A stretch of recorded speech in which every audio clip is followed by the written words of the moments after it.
5 tahun, ada yang 60 tahun diutang sama negara juga belum dibayar, yaitu yang di Medan kalau nggak salah, Haji Tamin kalau nggak salah gitu. Oke, saya bilang Pak, saya akan sabar menanti kok, karena ini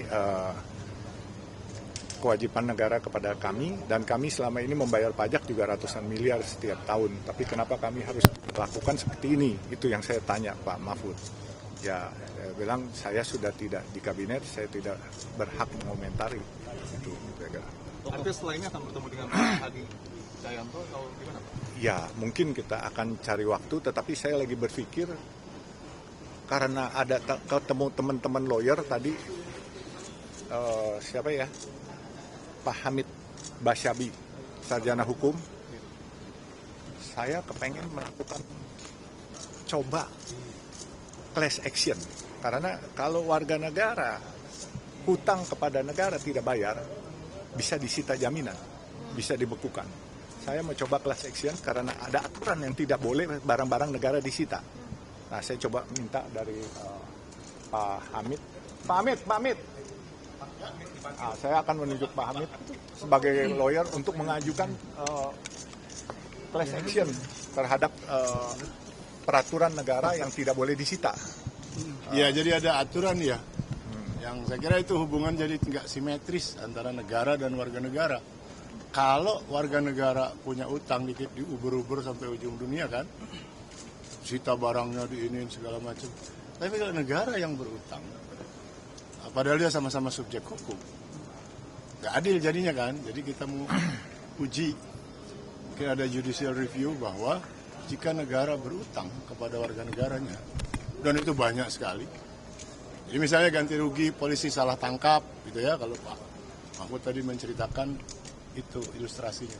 Kalau polisi salah tangkap, diganti rugi, pengadilan memutuskan bahwa polisi bersalah, dia harus ganti rugi, itu diiyakan tapi nggak dibayar. Banyak sekali kejadian itu, bukan sekedar salah tangkap ya. Ada banyak kasus lain yang intinya negara itu merugikan warga negaranya, tapi tidak dibayar. Total utang kalau negara kabarnya antara 8 sampai 10 triliun untuk banyak kasus ya.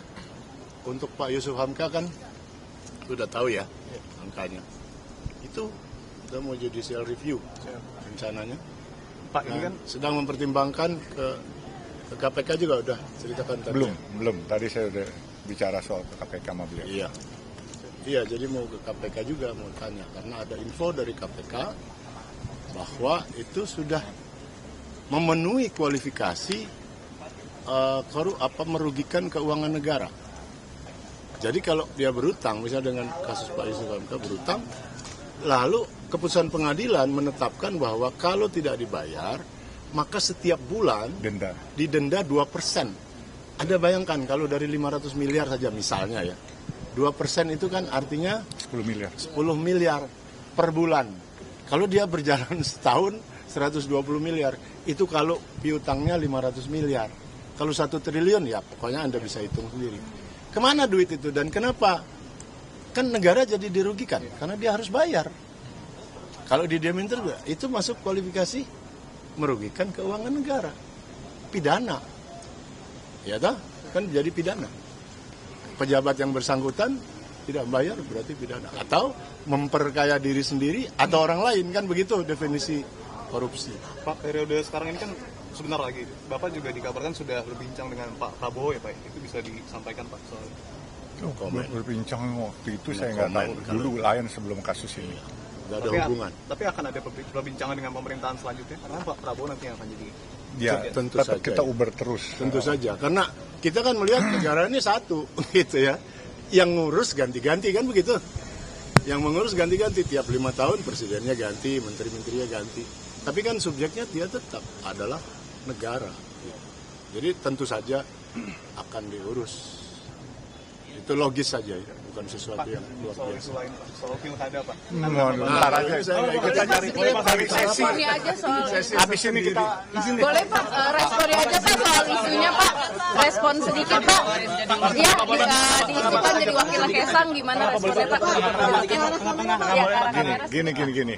Saya